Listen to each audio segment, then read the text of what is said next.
वंश के बारे में आप लोगों ने जो देखा फर्स्ट पार्ट में, वो चलिए उसी को कंटिन्यू करते हैं। आशा ही नहीं, मुझे पूर्ण विश्वास है कि आपने देखा होगा कि कैसे मैंने कहा था कि ये भारत का सबसे लंबा समय तक चलने वाला ऐसा राजवंश जिसमें टैक्स सिस्टम ही नहीं था। ये टैक्स सिस्टम ऑलमोस्ट 1550 वर्ष तक नहीं था और इसमें किसी तरह का टैक्स इम्पोज की बात नहीं थी। और राजा ऐसा एक राजवंश जो 1500 वर्ष से चला रहा था, लेकिन वो क्या था कि अपने लिए राजमहल तक नहीं बनवाता था, वो आम जनता के जैसा रहता था। ये रेयर कॉम्बिनेशन है इंडियन हिस्ट्री का, एक ऐसा पहलू जिसे बहुत हाईलाइट नहीं किया गया। लेकिन अब इसके बारे में जब हम लोग जान रहे हैं तो ये निश्चित रूप से हाईलाइटेड होना चाहिए कि ऐसा राजवंश जो उपभोग की प्रवृत्ति, संस्कृति या मानसिकता के साथ राज नहीं कर रही थी, बल्कि लोगों के साथ मिलकर राज कर रही थी, सिर्फ अपने क्षेत्र को सुरक्षित रखने के लिए। यानी जो नाग वंश का जो क्षेत्र था, जो वर्तमान में दक्षिणी छोटा नागपुर प्रमंडल झारखंड का है, उसको सुरक्षित रखने के लिए वो राज कर रहे थे, ताकि वहाँ की जनता राजा के साथ साथ खुशहाल रहे। तो अब तक हम लोगों ने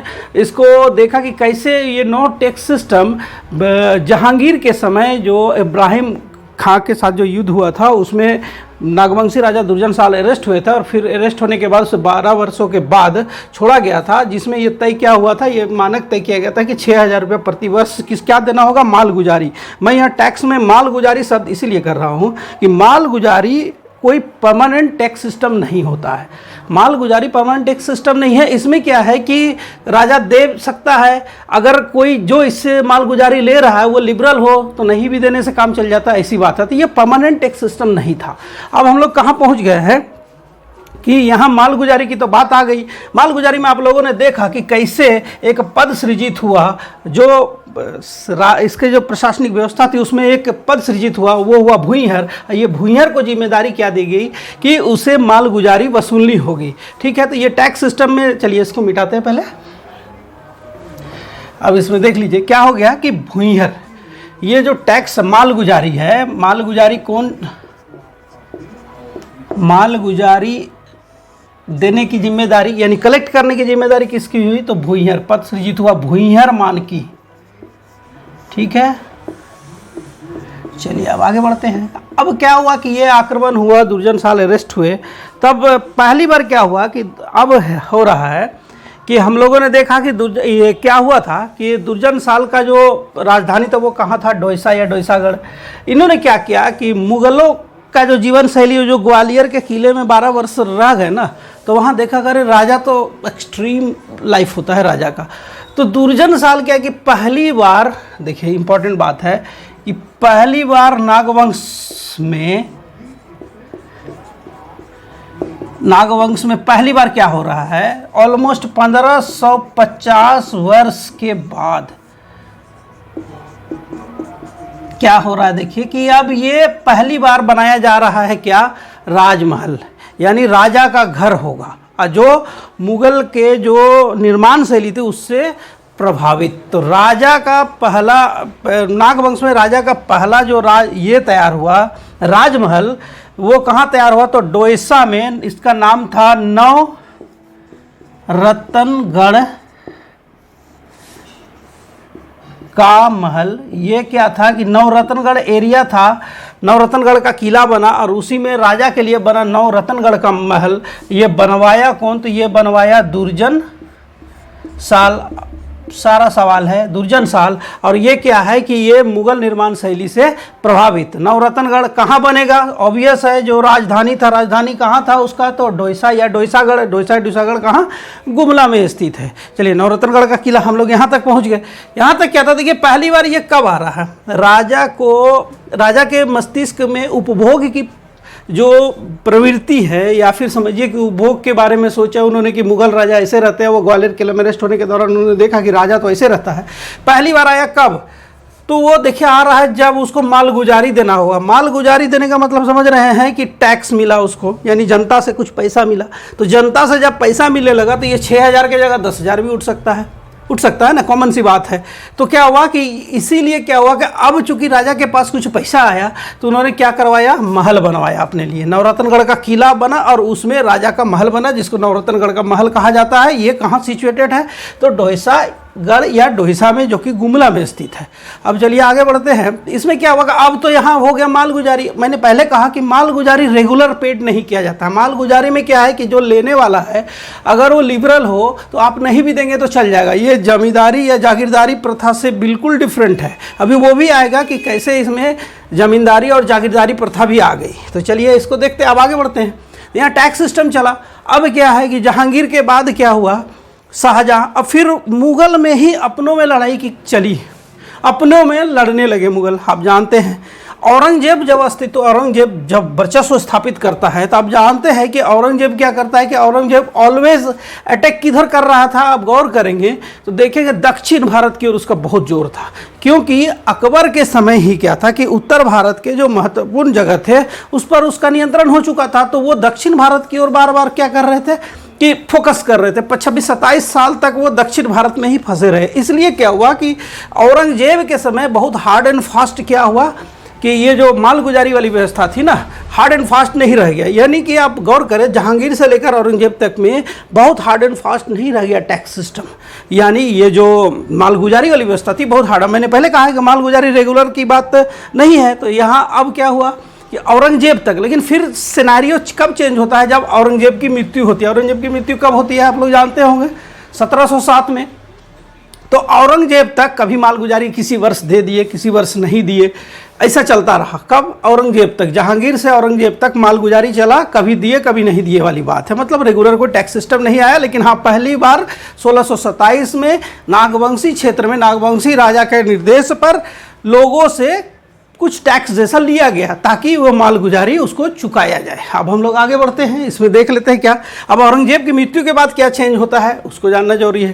तो अब क्या हुआ कि औरंगजेब की मृत्यु के बाद अब जान रहे हैं फिर तो मुगल राजवंश में क्या होता है हम सभी को पता है। काफ़ी जल्दी जल्दी राजा बदलने लगते हैं। अब तो एक वर्ष में 4 बार राजा तक बदल गए थे मुगल में, आप जानते हैं। तो उसमें क्या है, फर्रुखसियार एक राजा हुआ करते थे। उसके समय क्या हुआ था कि फर्रुखसियार के समय सर बुलंद खां का आक्रमण हुआ था। किसका, सर बुलंद खां का। वो जो मुगलों का आक्रमण चल रहा था उसमें एक इसको जोड़ देते हैं, सर बुलंद खां। मैं पहले भी कहा हूँ, मैं जब नाम लेता हूँ, ईयर बताता हूँ, कुछ बता रहा हूँ ना, तो सब एग्जाम में पूछा हुआ। अगर आपको विश्वास नहीं है तो पिछले 20 साल का प्रीवियस ईयर उल्टा कर देख लीजिए। आपको एक भी शब्द ऐसा मिला होगा जो एग्जामिनेशन में नहीं पूछा गया तो कमेंट जरूर कीजिएगा। सर बुलंद खां, ये सर बुलंद खां कौन थे? तो सर बुलंद खां सेनापति थे किसके, फर्रुखसियार के। फर्रुखसियार, सरबुलंद खां फर्रुखसियार के सेनापति थे। और इसके समय दबाव बढ़ गया औरंगजेब की मृत्यु के बाद। अब इसके समय दबाव बढ़ गया कि नहीं, ये एक ऐसा क्षेत्र है जो रेगुलर मालगुजारी नहीं दे रहा है। अब रेगुलर मालगुजारी नहीं देने का मतलब है आक्रमण का भय हुआ, क्योंकि फर्रुखसियार का दिल्ली में तो वर्चस्व खत्म हो गया था, लेकिन वो जहाँ वर्चस्व दिख रहा था या जहाँ उसको लग रहा था कि कमज़ोर है, जहाँ हम दबाव देकर लाभ की स्थिति में आ सकते हैं, वहाँ वो ऐसा प्रयास करने लगे। सरबुलंद खां जो है फर्रुखसियार के समय, इसके सेनापति ने जब दबाव बहुत बनाना शुरू किया तो क्या हुआ, फिर वही ट्विस्ट आया। जो बचने की रणनीति थी पहले से, वहाँ ट्विस्ट आता है। और अब क्या है कि जो डोइसा है उसकी राजधानी फिर वहाँ से बदल जाती है। देखिए यहाँ हो जाती है,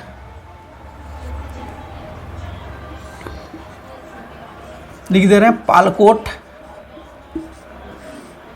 राजधानी कहाँ से परिवर्तित हो गई, अब देखिए डोइसा, डोइसा से कहाँ आ गया, पालकोट। अब जब पालकोट आ गया तो इसमें अब इसको देख लिए कि जब राजधानी परिवर्तित हुई पालकोट, तो इस समय राजा कौन थे ये जानना जरूरी होता है। तो उस समय जो नागवंशी राजा थे ना, वो थे नागवंशी राजा, ये थे यदुनाथ शाह। यदुनाथ शाह आप लोग जरूर जानते होंगे, ये बहुत ही पॉपुलर राजा रह चुके हैं यदुनाथ शाह। क्यों, क्योंकि ये जो झारखंड में की राजधानी रांची में जो पहाड़ी ये जगन्नाथ मंदिर, पहाड़ी नहीं जगन्नाथ मंदिर, उसका निर्माण करवाया था। चलिए उसको भी देख लेंगे हम लोग। यदुनाथ शाह के समय राजधानी परिवर्तित हो जाता है डोइसा से पालकोट, ठीक है। किससे, तो ये जो आक्रमण फर्रुखसियार के समय जो दबाव बनाया गया था सरबुलंद खां द्वारा, उससे बचने की रणनीति थी। यहाँ तक मालगुजारी व्यवस्था चल रही है। अब देखिए सिस्टम कैसे बदलता है। अब देखिए धीरे धीरे क्या होता है ना कि सिनेरियो चेंज होता है। प्लासी की युद्ध होती है, फिर होता है बक्सर। और एक समझौता होता है बक्सर के बाद इलाहाबाद की संधि, और उसी संधि के तहत ये पूरा जो क्षेत्र है ये ब्रिटिश के टैक्स सिस्टम के अधीन आ जाता है। ब्रिटिश के टैक्स सिस्टम के अधीन आने का मतलब है, आप समझ गए कि अब दुर्दशा शुरू होगी। चलिए इसको मिटाते हैं पहले।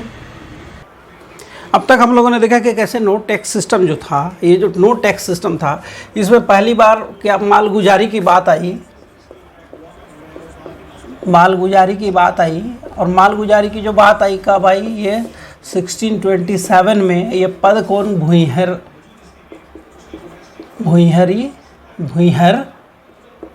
क्या, मानकी, पहले बता चुका हूँ मैं, मानकी। और ये जो सिस्टम आया मालगुजारी वाला, जो कि कभी देना कभी नहीं देना, जैसे मैंने कहा कि अकबर तक वही चला, तो ये जो सिस्टम आया ना, ये मालगुजारी वाला जो सिस्टम है, इसी को क्या कहा गया, जागीरदारी व्यवस्था। इसमें क्या था, जागीरदारी व्यवस्था क्यों कहा गया कि ये जो भुईयर है ना, भुईयर आप जान रहे हैं कि 15 से 20 गांव को मिलाकर जो पट्टी होता तो उसके ऊपर मानकी, और मानकी को ही ये जिम्मेदारी गई भुईयर, यानी आपको जागीरदारी के लिए पैसा कलेक्ट करना है। तो उसी समय क्या हुआ कि एक तरह से भुईयर को एक जागीर दे दिया गया कि 15 से 20 गांव जो है ये आपका जागीर है। 15 से 20 गांव क्या हो गया, आपका जागीर हो गया। उस जागीर से आपको पैसा कलेक्ट करना है क्योंकि मुझे ऊपर देना है। तो जागीर, तो इसी समय से जागीरदारी व्यवस्था आई। इंपॉर्टेंट बात, जागीरदारी व्यवस्था किसके समय आ रही है, तो राजा दुर्जन साल, नागवंशी राजा, 1627 की बात है। चलिए इसमें कोई कन्फ्यूजन नहीं। अब आगे बढ़ जाते हैं। अब क्या है, देखिए कि मालगुजारी व्यवस्था चल रही थी, अकबर तक चला। अकबर के बाद बात आ गई फिर फर्रुखसियार तक, जो फर्रुखसियार का आक्रमण से बचने के लिए क्या हुआ कि राजधानी परिवर्तित हो गई। अब क्या है कि मुगल का तो दबाव था ही। अच्छा, मुगल के दबाव के समय जब दक्षिण के अभियान में व्यस्त थे औरंगजेब, तो उस समय क्या था कि मराठा बहुत ही तेज़ी से उभरे थे। भारतीय इतिहास में मराठा का जो उदय हुआ था वो अकबर जो औरंगजेब जो दक्षिण भारत के अभियान में व्यस्त था, उसी समय वो उसका अभ्युदय हुआ था और बहुत ही तेज़ी से वो उत्तर भारत के पहले थे। इसी दौरान क्या हुआ कि मराठा का एक आक्रमण भी हुआ था। नागवंशी समय में मराठा का जो आक्रमण हुआ था उसको देख लीजिए कि ये 1740 में मराठा का आक्रमण होता है।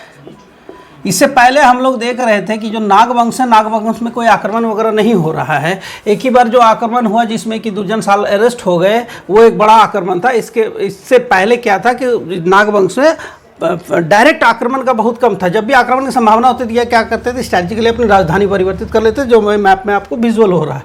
मराठा का आक्रमण हुआ।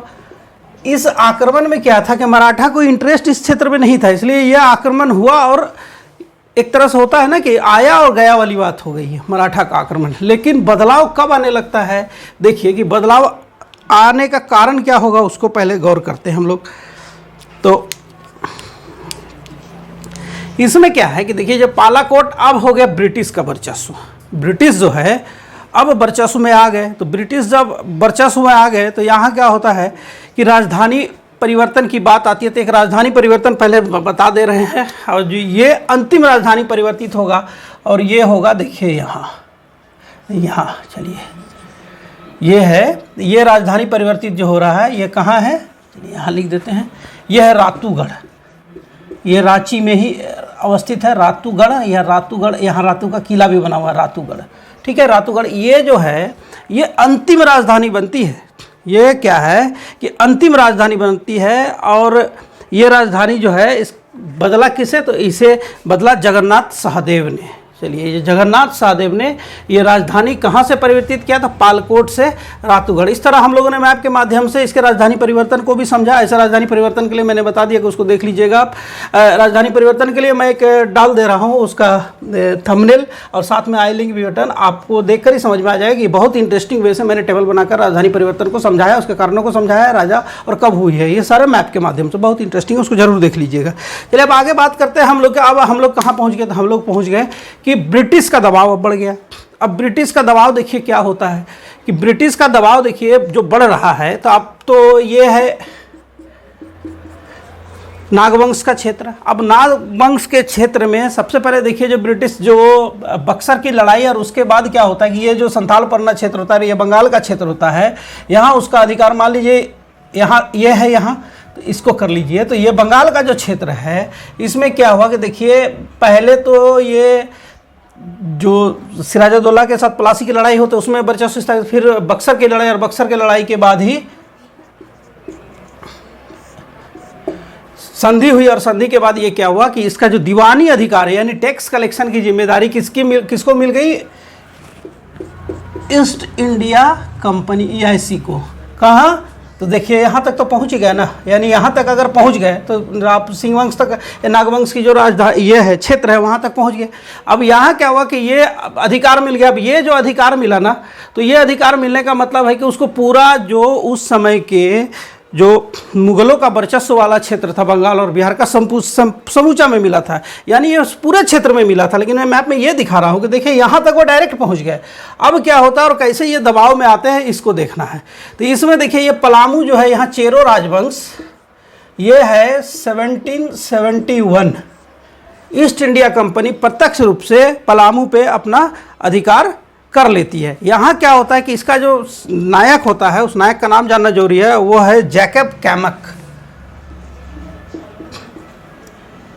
बहुत गौर से इसको ध्यान देना है क्योंकि ये सब पूछा हुआ है। जैकब कैमक कौन थे? ये सेनापति, कमांडर। और कमांडर जैकब कैमक के नेतृत्व में 1771 में पलामू में पहुंच गए। तो यहाँ तक पहुंच गए। ये किसका बॉर्डर हो गया? तो ये हो गया नागवंश, या पलामू तक अधिकार हो गया। फिर देखिए यहाँ पे, यहाँ भी 1771 में जैकब कैमक के ही द्वारा, ये भी जैकब कैमक के ही द्वारा रामगढ़ पर भी हो गया। तो अब देखिए उत्तर की ओर तो सील कर दिया अंग्रेज, ऑलरेडी ये पूरा क्षेत्र आ चुका था, उसमें यहाँ तक तो पहुँच ही गए थे, यानी पूर्व तक पहुँच गए थे। इसमें क्या है कि देखिए कि ये जो पोराहाट है, पोराहाट में इससे पहले ही, पोराहाट सिंहभूम क्षेत्र में इससे पहले ही अंग्रेजों का बहुत वर्चस्व स्थापित हो चुका था। तो इधर से भी दबाव की स्थिति आ गई थी। इधर से भी आप पोराहाट क्षेत्र में क्या था कि जो एक लीडर का नाम आता, कमांडर का, फर्ग्यूसन,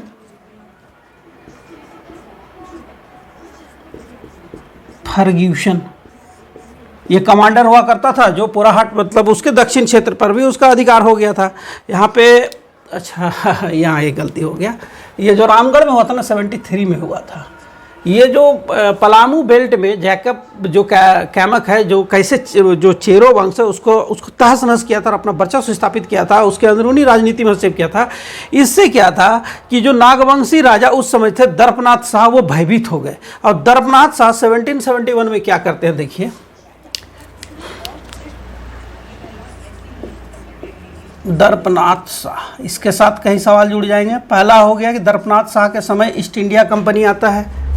आक्रमण कब होता है? दर्पनाथ शाह के समय। आक्रमण होने से पहले ही सरेंडर हो जाता है 1771। इसमें क्या है, मैंने पहले कहा था कि नागवंश पहले अपनी चतुराई से राजधानी परिवर्तित कर प्रत्यक्ष आक्रमण से बचता रहा। लेकिन इस बार क्या हुआ कि जब अंग्रेजों का आक्रामक रवैया देखा तो दर्पनाथ शाह 1771 में सबसे पहले अपने वकील के माध्यम से अंग्रेजों से संपर्क किया।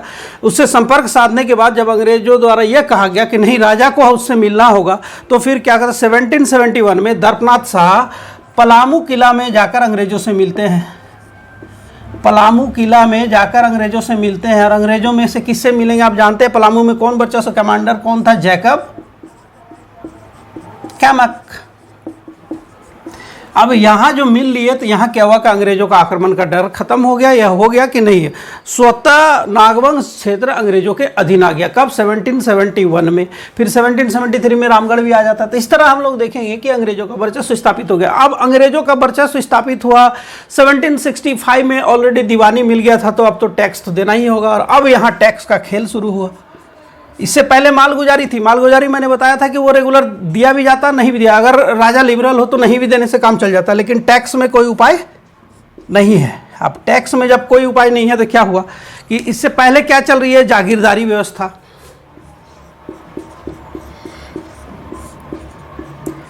जागीरदारी व्यवस्था चल रही थी। अब क्या हुआ, जब टैक्स एकदम आपको देना ही देना है, प्रॉपर वे पे देना ही देना है। और ये टैक्स कितना है?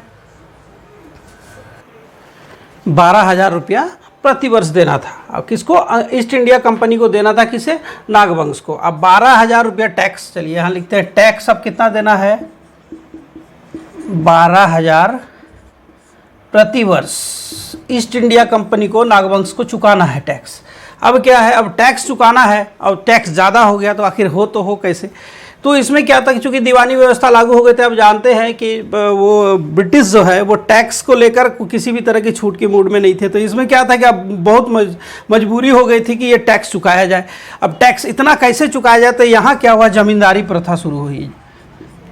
ये जमींदारी प्रथा जागीरदारी प्रथा से अलग कैसे है उसको देख लीजिए। जमींदारी व्यवस्था क्या हो गया कि जमींदारी व्यवस्था में क्या है ना कि अगर कोई टैक्स देने से आनाकानी करे तो उसकी जो संपत्ति है या ज़मीन है उसको उस पर अधिकार कर लिया जाता है। और इसी तरह क्या होता है कि जो आम जनता के पास जो ज़मीन है वो ज़मीन अंततः ज़मींदारों के पास चला जाता है और इस ज़मीन की खरीद बिक्री शुरू हो जाती है। तो इस तरह जमींदारी व्यवस्था आने से क्या हुआ कि नागवंश क्षेत्र जो अब तक वहाँ के मूलवासी जो भी रह रहे थे, यहाँ पहली बार बाहरी लोगों का सीधा हस्तक्षेप हुआ और उनके ज़मीनों पर अधिकार किसका हुआ, ज़मींदारों का। क्योंकि ज़मींदारी व्यवस्था आ गई और टैक्स देने की मजबूरी नागवंशी राजाओं की थी, इसीलिए उन्होंने इसको बढ़ावा दिया क्योंकि मजबूरी थी कि वो उनको टैक्स देना ही देना है। तो जमींदारी व्यवस्था को बढ़ावा मिला और अंग्रेज इसका पूर्ण समर्थन किया क्योंकि जमींदारी व्यवस्था से ही उसका जो असली मकसद था टैक्स लेने का वो पूरा हो सकता था। और इस तरह जमींदारी व्यवस्था के कारण ये जो नागवंश क्षेत्र था यानी दक्षिणी छोटानागपुर क्षेत्र में पहली बार भूमि का जमीनों का जो बिक्री क्रय बिक्री बहुत ही तेजी से हुआ, जो निरंतर जारी है। ये जमींदारी व्यवस्था इसके लिए जिम्मेदार है। जमींदारी व्यवस्था कब आती है, तो ये आती है ब्रिटिश का जब अधिकार क्षेत्र में आ जाता है और तब से ये जमींदारी व्यवस्था आती है। अब जमींदारी व्यवस्था में क्या था कि टैक्स का कलेक्शन श्योर करने के लिए वो जमींदारों पे दबाव देते थे ब्रिटिश, और जमींदार आम पब्लिक पे दबाव देते थे। इस तरह उसका टैक्स कलेक्शन चलता था क्योंकि वो जो टैक्स नहीं देता था उसके ज़मीनों की बिक्री होती थी। जमींदारों के पास ज़मीन ज़्यादा होने लगा और वो फिर टैक्स निरंतर देते गए, तो जो जमींदारी व्यवस्था है वो बढ़ता गया। हर छोटे छोटे क्षेत्र में जमींदार पैदा हो गए, हर गाँव में जमींदार हो गए और जमींदारी व्यवस्था काफ़ी ही तेज़ी से बढ़ने लगी। चलिए आगे बढ़ते हैं, थोड़ा सा देख लेते हैं, थोड़ा सा बचा है। अब जमींदारी व्यवस्था जब हो गई तो ब्रिटिश जानते हैं ब्रिटिश तो कभी संतुष्टि नहीं हो सकते थे क्योंकि उसको तो लूटना था। तो इसमें क्या हुआ कि जब ब्रिटिश का अधीन ये पूरा क्षेत्र आ गया तो ये अधिक कब आता है, ये 1765 में जो इलाहाबाद की संधि होती है उस समय। तो 1765 में क्या होता है कि ये जो नागवंश का क्षेत्र है ये आ जाता है पटना काउंसिल के अधीन। पटना काउंसिल, बार बार बोलता हूँ मैं, बहुत इंपॉर्टेंट है इसलिए जिसको लिख रहा हूँ उसको तो एकदम काफ़ी ध्यान से देखिए। पटना काउंसिल के अधीन कब आते हैं, वो 1765 में। किस लिए कि ज़्यादा से ज़्यादा हमको टैक्स चाहिए, लेकिन जो टैक्स मिल रहा था उससे वो संतुष्ट नहीं थे कि ये मिनरल रिच क्षेत्र है, ये फॉरेस्ट रिच क्षेत्र है। इवन उस समय एलिफेंट का काफ़ी महत्व था और एलिफेंट अंग्रेज़ों के लिए बहुत स्ट्रैटेजिकली पॉइंट ऑफ व्यू से, क्योंकि वो लड़ाई में वो सीधे सीधे हाथियों का यूज होता था, तो ये हाथियों का क्षेत्र था। तो इस पर उसका विशेष ध्यान था, कि नहीं इस क्षेत्र से जो टैक्स आ रहा है ना, वो जो एरिया है उस हिसाब से टैक्स काफ़ी कम है। इसलिए क्या हुआ कि 1773 में सिविल कलेक्टर कलेक्ट करने के लिए, आज आप बताइए, बहुत ही बहुत दुख की बात लगती है कि हम लोग अभी भी डीसी का पोस्ट जो है उसको कलेक्टर बोलते हैं। क्यों कलेक्टर भाई, क्यों कलेक्टर? आप चुनते हैं उसको किससे? सिविल सर्वेंट, सिविल सेवा। जब सेवा करने के लिए आ रहा है तो उस पद का नाम कलेक्टर होगा। मोदी जी से लेकर नेहरू जी तक किसी ने नहीं सोचा कि कलेक्टर क्यों होगा, जरूर सोचना चाहिए। अधिकार दीजिए लेकिन नाम ऐसा नहीं होना चाहिए। 1773 में civil collector S J. Whitley,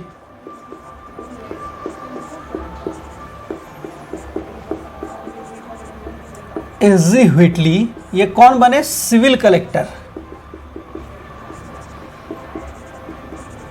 civil collector S J. Whitley, इसको जिम्मेदारी नहीं, टैक्स काफ़ी कम आ रहा है, टैक्स कलेक्शन बढ़ाना होगा। और यही टैक्स कलेक्शन बढ़ाने के लिए क्या हुआ, काफ़ी दबाव बढ़ा। और इसी दबाव के कारण जो जमींदारी प्रथा बढ़ी, और जमींदारी प्रथा के विरोध में ही इस क्षेत्र में क्या हुआ कि विद्रोह शुरू हो गया। और आप जानते हैं कि ये स्वतंत्रता आंदोलन के दौरान ब्रिटिशों के विरुद्ध ये विद्रोह का बहुत बड़ा क्षेत्र था। इसी क्षेत्र से महानायक बिरसा भगवान भी उभरे। तो इस सारा ये जो विद्रोह का टॉपिक है वो अलग हो जाएगा, लेकिन मोस्ट इंपॉर्टेंट बात ये हो जाता है कि कैसे यहाँ तक नागवंश में ये टैक्स सिस्टम चला, नागवंश में कैसे राजधानी परिवर्तित हुई, टैक्स सिस्टम आया, जमींदारी प्रथा आई। अब उसको तो इसमें जो विद्रोह हुआ तो इसमें देख लीजिए कि अगर पहला अभी तक हम लोगों ने देखा कि 1664 ईस्वी में जो राजवंश स्थापित हुआ वहाँ कोई विद्रोह नहीं होता है। अब विद्रोह की पहली घटना जो आती है 1795 में, थोड़ा सा विद्रोह को देख लीजिए जो पहली बार हो रही है, इसलिए इसको जानना जरूरी है। देखिए विद्रोह क्या हो रहा है, 1795 में पहला विद्रोह हो रहा है विष्णु मानकी के नेतृत्व में, इसको मुंडा विद्रोह कहा गया। आप जानते हैं, आपने पहला पार्ट देखा होगा तो ये मुंडा क्षेत्र में ही नागवंश स्थापित हुआ था। तो मुंडा विद्रोह जो है ये विष्णु मानकी, मैं जो लिखता हूँ उसको बहुत गौर से देखना चाहिए। विष्णु मानकी कब, 1795। चलिए फिर एक मुंडा विद्रोह, 3 मुंडा विद्रोह हुआ है और तीनों पूछा जा चुका है। दूसरा 1800 में दुखन मानकी, ये मुंडा विद्रोह, नेतृत्व दुखन मानकी। थोड़ा सा गौर करेंगे दूसरे इसमें भी जाकर कि आपको इतना स्पष्ट तरीके से कौन बता रहा है। अगर आप सेटिस्फाइड हो रहे हैं तो निश्चित रूप से न केवल सब्सक्राइब करें, अपने मित्रों को शेयर भी करें ताकि इसी तरह मोटिवेशन मिले तो मुझे मेहनत करने में अच्छा लगेगा। दुखन मानकी। और तीसरा मुंडा विद्रोह जो रहा 1819 में यह हो रहा है भूकन सिंह मानकी। फिर मैं कहता हूं अगर आप एग्जाम दे रहे हैं या प्रैक्टिस सेट बना रहे हैं तो आपको ये सब कुछ मिलेगा। भूकन सिंह मानकी ये कब है, तो ये 1819 में। ये 3 विद्रोह मैंने इसलिए लिखा कि पहली बार ऐसा हो रहा है कि मुंडा राजवंश में देखिए जो 64 ईस्वी में स्थापित हुआ, वहाँ विद्रोह की घटना कब हो रही है जनता के द्वारा, वो हो रही है देखिए 1795 में। मतलब सोच कर देखिए लगभग 1700 ही रखिए तो 1700 सालों तक एक ऐसा राजवंश था जहां जनता विद्रोह नहीं की थी। ये बहुत भारतीय इतिहास का ये सब रिमार्केबल बात है कि जहां टैक्स सिस्टम नहीं था, जहां जनता का कोई विद्रोह नहीं था। इवन लगभग 1550 साल तक राजा राजमहल तक नहीं, यानी सामान्य जनता के जैसा रहते थे। ये सब भारतीय इतिहास में डेडली कॉम्बिनेशन है जो कहीं नहीं मिलेगा आपको। इसलिए नागवंश को भारतीय इतिहास में अभी वैसा जगह नहीं मिला है, लेकिन निश्चित रूप से मिलना चाहिए। और अंत में देख लेते हैं इसके कुछ ऐसे योगदान जो कि प्रमुख निर्माण, उसको समझ लेते हैं। चलिए और इसी के साथ इसको ख़त्म करेंगे। चलिए इसको मिटाते हैं। ऑलमोस्ट सब कुछ क्लियर हो ही गया है इसमें। अब कुछ निर्माण है तो सबसे पहले तो ये, जैसे मैंने कहा था कि जो लगभग 1550 साल तक इसमें कहीं क्या था कि राजा को राजघराना बनाने का कोई कल्चर ही नहीं था। वो कोई कल्चर डेवलप ही नहीं हुआ था कि राजा क्या करेंगे कि अपने लिए कुछ बनाएंगे। तो पहली बार नवरत्नगढ़ का किला जो बनता है, इसको देख लीजिए, नवरत्नगढ़ महल बहुत ही सुंदर, ये मुगल निर्माण शैली से प्रभावित था। राजा दुर्जन साल कहाँ बनाएंगे, डोईसा में, क्योंकि इसकी राजधानी कहाँ थी, डोईसा या डोईसागढ़। चलिए ये हो गया एक मोस्ट इंपॉर्टेंट निर्माण जो देखना है, देख लीजिए। डोईसा का लोकेशन ये कहाँ है, गुमला जिला में है। इसके बाद गुमला में ही है हल्दी घाटी मंदिर, जिसे वासुदेव मंदिर भी कहा जाता है। वासुदेव मंदिर, इसी मंदिर को बोला जाता है हल्दी घाटी। बस 2 मिनट में आपका टॉपिक खत्म हो जाए। हल्दी घाटी मंदिर ये क्या हो गया, ये हल्दी घाटी मंदिर, वासुदेव मंदिर, ये कोराम्बे, इसको झारखंड की हल्दी घाटी भी कहा जाता है क्योंकि यहाँ पे बहुत ही भयानक लड़ाई हुई थी। कहाँ, किससे, तो चेरो और नागवंश के बीच। चलिए कोराम्बे में क्या है, हल्दी घाटी मंदिर। और ये जो मंदिर निर्माण करवाया था, ये निर्माण कराया था प्रतापकर्ण, नागवंशी राजा प्रतापकर्ण। यहीं पे बात करें, एक हापा मुनि मंदिर है, हापा मुनि मंदिर गंज घाट, महामाया मंदिर, हापा मुनि मंदिर इसको बोला जाता है। हापा मुनि की जगह का नाम है हापा मुनि, इसीलिए हापा मुनि मंदिर ऐतिहासिक मंदिर। ये हापा मुनि मंदिर जो है इसी को बोला जाता है महामाया मंदिर। महामाया मंदिर ये हापा मुनि में ही है, ठीक है। जगह का नाम है हापा मुनि। कहाँ हो गया, तो ये हो गया गुमला, और राजा हो गया गंजघट राय, नागवंशी राजा। अब मोस्ट इम्पॉर्टेंट क्या है, इससे जो बार बार पूछा जा चुका है उसमें है कि नागवंशी राजा एनीनाथ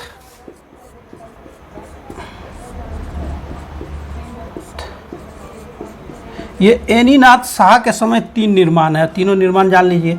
देखिए आप क्या एक बात गौर कीजिए आप कि जैसे कोई राजा निर्माण कार्य में व्यस्त हो रहा है, कुछ सुंदर महल या फिर राजप्रसाद वगैरह बन रहे हैं, मंदिर बन रहे हैं, तो इसका मतलब यह है कि उस समय शांति है। और शांति का कारण क्या था कि इसका जो कालखंड था ना वो औरंगजेब के समय था। और आप जानते हैं कि औरंगजेब दक्षिण अभियान में इतना व्यस्त था कि उत्तर की ओर ध्यान नहीं दे पा रहा था। उस समय उत्तर के कई राजाओं का योगदान भारतीय इतिहास में अतुलनीय है। उसमें से एक राजा नागवंश के एनीनाथ शाहदेव है, जिनका निर्माण जो सबसे प्रसिद्ध निर्माण है वो है रांची में अवस्थित जगन्नाथ मंदिर। बहुत ही खूबसूरत जगन्नाथ मंदिर है। अभी जो आप मंदिर देख रहे हैं ना ये नया निर्मित है, क्योंकि ये टूट गया था, भूकंप में ध्वस्त हुआ था लैंडस्लाइड में, इसलिए अभी नया मंदिर निर्माण किया गया है। उसके कुछ पुराना अवशेष बचे हुए, लेकिन बहुत ही सुंदर मंदिर था। इसके बाद एक मंदिर रांची में ही है, रांची के चूटिया में राम मंदिर। और एक मंदिर जो है ये रांची में ही बोड़िया जगह का नाम है, साइंस सिटी के पास, ये मंदिर है मदन मोहन मंदिर।